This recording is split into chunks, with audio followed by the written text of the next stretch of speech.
on 8.5. Nope, we're not. 8.4. We're on 8.4. Properties of, or using properties of rhombus, rectangles, and squares. Okay, so first one, definition of a rhombus is a parallelogram with four congruent what? Sides. So let's mark that on the rhombus. So we mark that by showing that all four of those sides are congruent.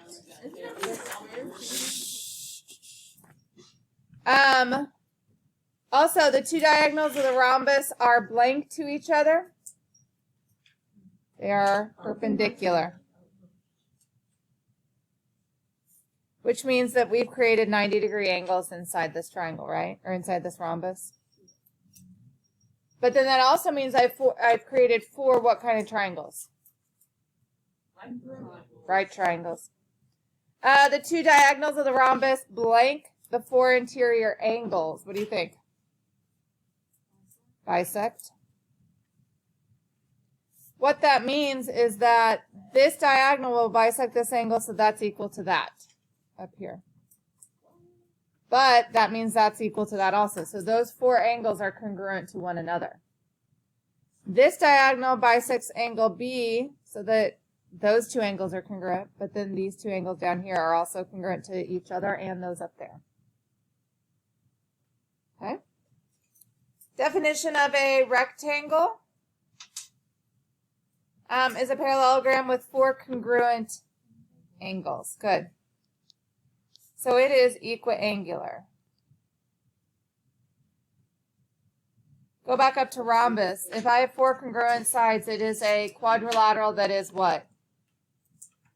Equilateral.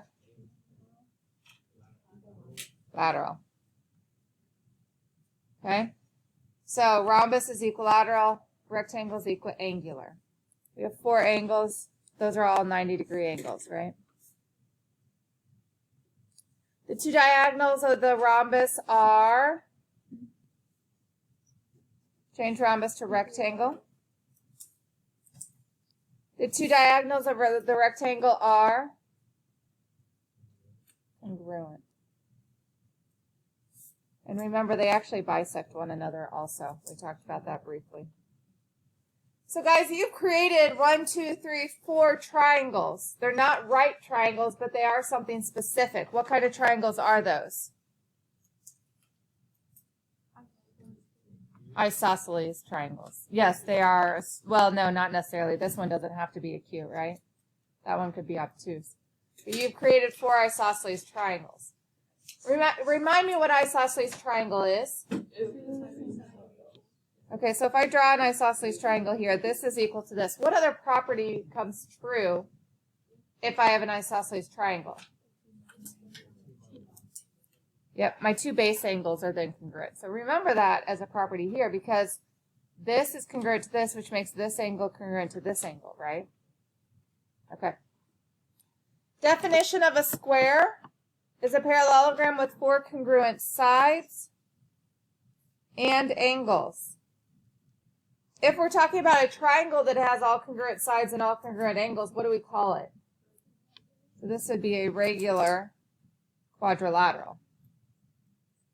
The two diagonals of a square are perpendicular to one another. So I need to mark all that. All sides are congruent. Diagonals are perpendicular, which means they create 90-degree angles. The angles out here are also 90 degrees. The two diagonals of a square blank the interior angles of the square. What do you think? They bisect. Which means that this angle is equal to this angle is equal to this. They're all equal to one another. Therefore, how many degrees are each of those interior angles that have been created? 90. 45 degrees. 45, 45, 45, 45, 45. Oh, gotcha. So what kind of triangle have I created? I have 4 what kind of triangles here?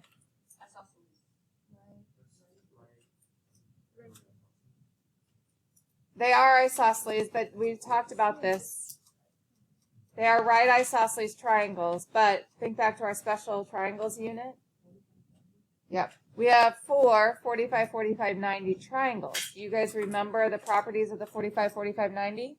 Yeah, it was like the 1, 2 things are the same, and then if we put the square root of 2. Uh-huh. There you go. Legs are x and x. Hypotenuse is x times the square root of 2. So do you think we could use that property in here? Do you think we may use the 30, 60, 90 triangles property also? The short side is x. To get from the short to the hypotenuse on a 30, 60, 90, what do? Times it by 2. To get from short to medium side, I do what? Good. Multiply by the square root of 3.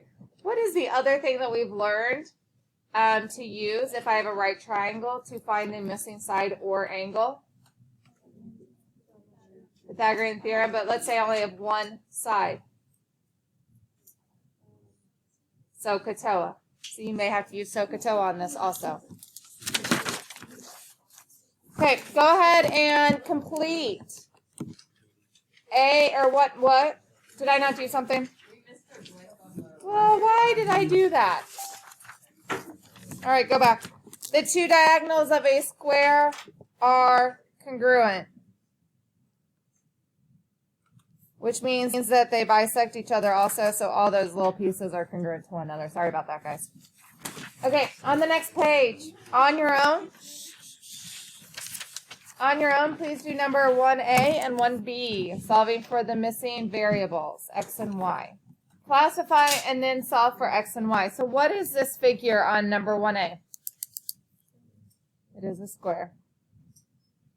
Okay, how am I going to solve for y?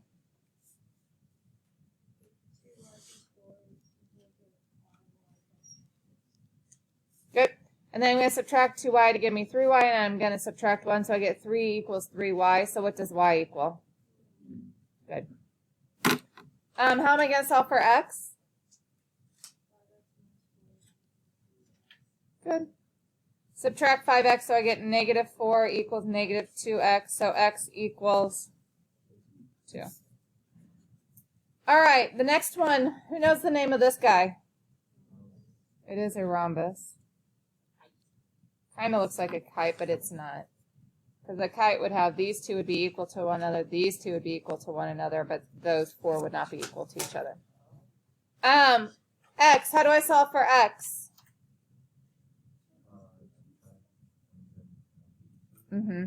Yep. Those two angles together make 180. They are supplementary. So yes, I could do 2x minus 1 equals 180 minus 127. What is 180 minus 127? 53. Or you could have just added these and set it equal to 180. Same thing, right? So we're going to add 1. So I get 2x equals 54. So what does x equal?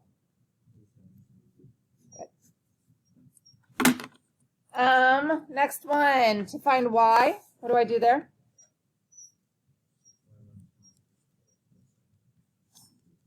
Good. Subtract 3y from both sides and add 5, so I get 3y equals 12. So what does y equal? Perfect. Okay, I want for you to try just number 2. I'm going to tell you that you're going to have to use a special right triangle method in order to solve for some of the missing sides, okay? So try that one on your own. If this is 6, what's p to t? What's true about these angles in here? What are they going to be? They are right angles. So if this is a 90-degree angle and this is 30, how many degrees are down here? Okay, so essentially we have 30, 60, 90 triangles. Do you guys see that? Where the medium side is 6.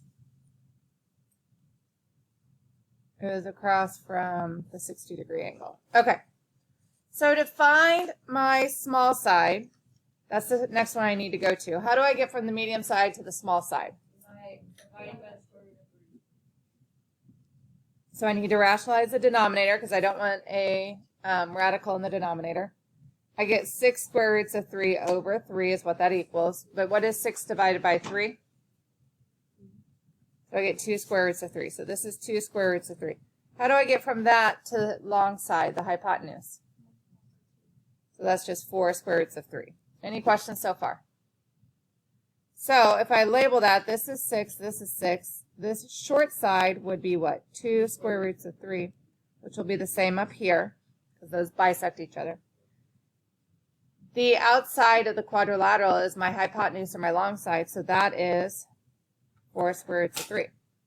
And it's a rhombus, so all of them are congruent. And then I can label in my angles. So this has to be 30 because it splits it in half. These are 30 and 30 also. We decided this was 60, so that's 60. 60 and 60. Any questions on that guy? Yes? Did the radicals make that maybe you said that they're the same exact thing? Do you prefer which one you do? Nope, it should give you the same answer, right? Both methods. You can do whichever one you prefer. Any other questions? Nope. Okay, go ahead and try 3 and 4 on your own. Okay, so it tells us in the directions that x to z is 12. So what would p to x be? That would make this 6, so all of those are 6, right? Yep. This is 50. So this is an isosceles triangle, right? And if this is 50 degrees, then how many degrees would this have to be? 50. And we know that how many degrees total are at this bottom angle? So that would leave how many degrees down here? 80. Oh, no, I thought you meant the other. You're fine. So if that's 40, what does this have to be? 40. What does this guy have to be? And then keep going around, right? That should also give our inside angles, because we also have a triangle here, and there's a 40 and 40, so what's left over? 100 there. So its vertical angle would be? Its supplementary angle would be? 80. How'd you guys find these lengths? You didn't? Okay. Look at this real quick. You can't use Pythagorean theorem on this. Why can you not use, well, you can't use Pythagorean theorem because you don't have enough side lengths. But do you guys see that triangle that I just highlighted? I'm going to take it out. That's a 90-degree angle. This is a 50-degree angle. This is a 40-degree angle. And I know that the hypotenuse is 12. Could I find these two side lengths then? Using what? Yeah. So I'm just going to circle one of my numbers. I'm going to circle the 40-degree angle. It does not matter which one you use. 12 is what compared to the 40? X is what? And Y is what? Okay, so now I'm going to use SOHCAHTOA to find those. So I'm going to start with X. So I need O and H. Which one's O and H? So I'm going to do sine of 40 is O, X over H, which is 12. Put this over 1. What do I do at that point? Cross multiply. So I get X equals 12 times the sine of 40. So what does X equal?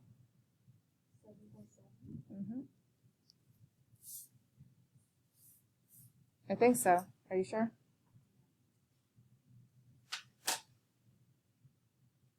Yeah, sorry.